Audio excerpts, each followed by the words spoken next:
नमस्कार दोस्तों, friends, welcome to my channel jobs tuber. Friends, हाल ही में नेशनल बोर्ड ऑफ एग्जामिनेशन की तरफ से जूनियर असिस्टेंट, सीनियर असिस्टेंट और स्टेनो पोस्टों की भर्ती के लिए एक नोटिफिकेशन आया है फ्रेंड्स। और इस नोटिफिकेशन की योग्यता है कि आप 10+2 या इंटरमीडिएट आप कंप्लीट होनी चाहिए आपकी। जो बंदा 10+2 या इंटरमीडिएट कंप्लीट कर चुका है वो इस एग्ज़ाम के लिए इस पोस्टों को अप्लाई कर सकता है, इस पोस्टों के लिए एलिजिबल है। और फ्रेंड्स, इस पोस्टों का सिलेक्शन प्रोसेस है कि आप रिटन एग्ज़ाम द्वारा है इसका सिलेक्शन प्रोसेस। सो मैं आपको इस वीडियो में रिटन एग्ज़ाम के रिलेटेड पैटर्न क्या है और साथ ही साथ रिटन एग्ज़ाम के लिए क्या बेस्ट बुक्स है ये भी बता दूंगा इस वीडियो में। और इस पोस्टों को अप्लाई करने के लिए लास्ट डेट है 14 अगस्त 2021। मतलब ऑनलाइन एप्लीकेशन अभी नहीं खुले हैं फ्रेंड्स, अगले महीने खुलने वाले हैं। मतलब जुलाई से स्टार्ट होने वाले हैं ऑनलाइन एप्लीकेशन, 15 जुलाई से। सो आप 15 जुलाई से लेकर 14 अगस्त 2021 तक आप इस पोस्टों को अप्लाई कर सकते हैं। पर मेरा एक ही सजेशन है फ्रेंड्स कि अभी से आप इसकी प्रिपरेशन शुरू कर देना, ताकि क्योंकि सितंबर में ही इसका एग्ज़ाम है और इजी स्टैंडर्ड पेपर रहेगा फ्रेंड्स। अगर थोड़ी बहुत मेहनत कर लिए तो गवर्नमेंट जॉब आसानी से लग जाएगी। और इसकी सैलरी मतलब तनख्वाह है कि हर महीने 40 से 45 हज़ार तनख्वाह रहेगी जो भी इस पोस्टों के लिए सेलेक्ट हुआ है। सो फ्रेंड्स, सबसे पहले मैं आपको नोटिफिकेशन के बारे में समझा दूंगा और फिर एग्जाम पैटर्न और बेस्ट बुक्स के बारे में बता दूंगा। सो वीडियो आगे बढ़ने से पहले आप सभी से एक ही request, please subscribe my channel jobs tuber. यहाँ पर सब्सक्राइब लाल रंग में जो सब्सक्राइब लिखा हुआ दिख रहा है वो एक बार प्रेस कर सब्सक्राइब कर लेना, ताकि आपको गवर्नमेंट जॉब के रिलेटेड इंपॉर्टेंट इन्फॉर्मेशन हर रोज़ मिलते रहे मेरे चैनल की तरफ से। सो फ्रेंड्स, सबसे पहले मैं आपको नोटिफिकेशन के बारे में समझा दूंगा। National board of examination in medical science की तरफ से 1 जून 2021 को नोटिफिकेशन आया है फ्रेंड्स। यहाँ पर ऑनलाइन एप्लीकेशन डेट यहाँ पर 15 जुलाई 2021 से स्टार्ट होगी और फिर last date to apply online 14 अगस्त 2021 को आप last date to apply for examination. और फ्रेंड्स, यहाँ पर रिटन टेस्ट, यहाँ पर जो पोस्टों के लिए जो रिटन टेस्ट कंडक्ट किया जाता है वो 20 सितंबर 2021 को होगा।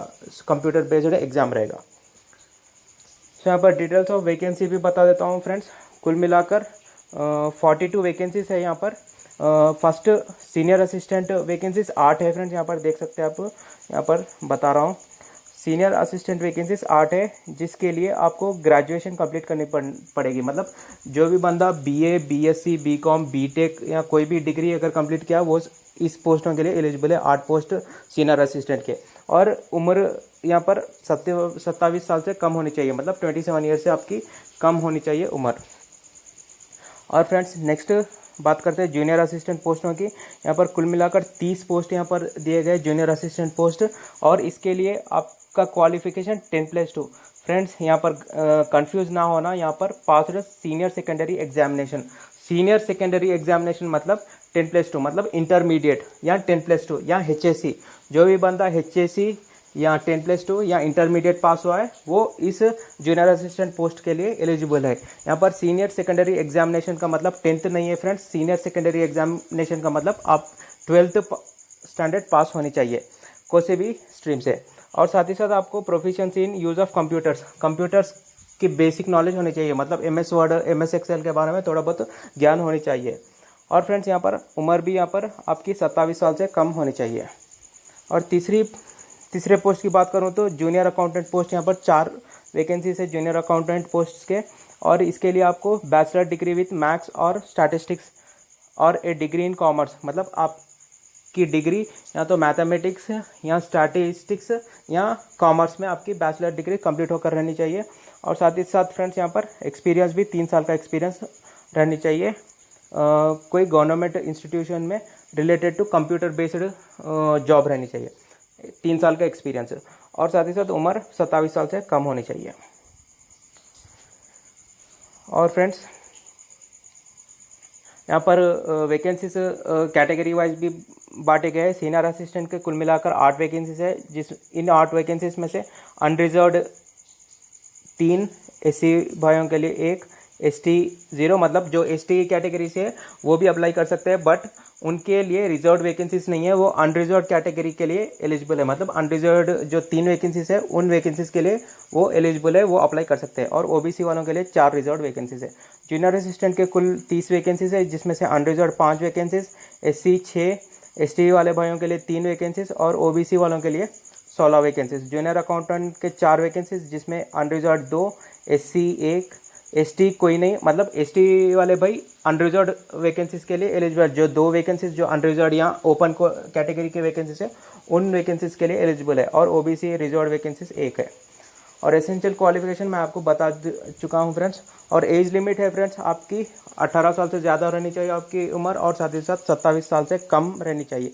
और साथ ही साथ जो जनरल और EWS वालों के लिए 27 साल से कम होनी चाहिए उम्र। जो SC ST वाले भाई है उनके लिए 5 साल की छूट दे रखी है, मतलब उनकी उम्र 32 साल से कम होनी चाहिए। OBC वाले भाइयों के लिए 3 साल की छूट दे रखी है, 30 साल से कम होनी चाहिए उनकी उम्र। और PWD अनरिजर्व मतलब PWD अनरिजर्व वाले भाइयों के लिए 10 साल की छूट दे रखी है, 37 साल से कम होनी चाहिए उनकी उम्र। PWD OBC वाले भाइयों के लिए 13 साल की छूट दे रखी है यहाँ पर, 40 साल से कम होनी चाहिए उनकी उम्र। PWD SC ST वाले भाइयों के लिए 15 साल की रिलैक्सेशन दे चुके हैं, मतलब 42 साल से कम होनी चाहिए उनकी उम्र। और फ्रेंड्स यहाँ पर सिलेक्शन प्रोसीजर की बात करूँ तो फ्रेंड्स 2 स्टेजेस में रहेगा friends selection process, tyre 1 tyre 2। Tyre 1 stage में आपको रिटन एग्जाम रहेगा, 200 प्रश्न का पेपर रहेगा और 180 मिनट मतलब 3 घंटे का टाइम रहेगा। और यहाँ पर पोस्ट वाइज स्टैंडर्ड भी दिया गया है।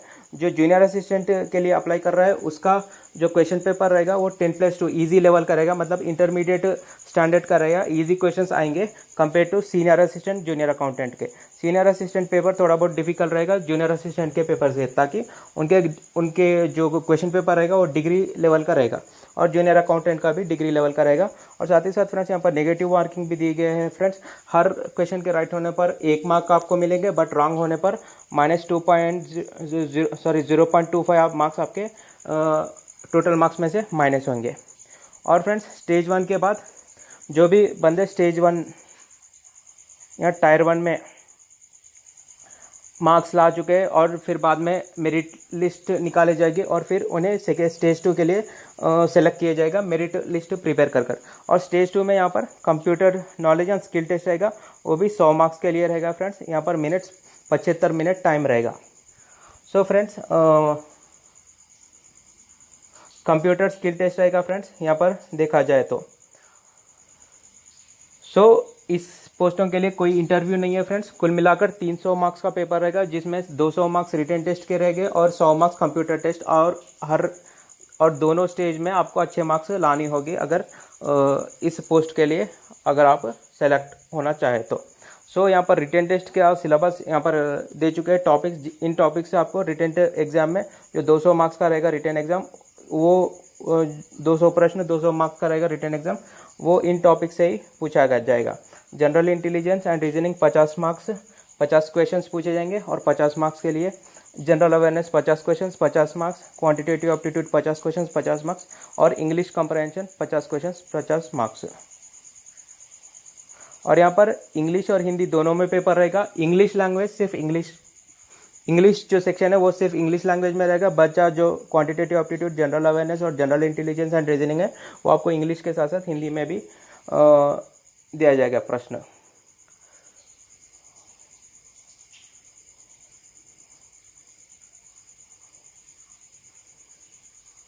और फ्रेंड्स यहाँ पर फ़ी की भी बात की जा रही है। यहाँ पर अनरिजर्व OBC वाले भाइयों के लिए फ़ी 1500 रुपीज़ प्लस 18% GST के साथ आपको 1500 प्लस 18% GST फ़ी रहेगी। और जो SC ST PWD और महिलाओं के लिए यहाँ पर कोई फ़ी यहाँ पर नहीं पूछे जा रहे हैं, मतलब वो डायरेक्ट बन सकते हैं, कोई फ़ी उनके लिए नहीं है इस एग्ज़ाम के लिए।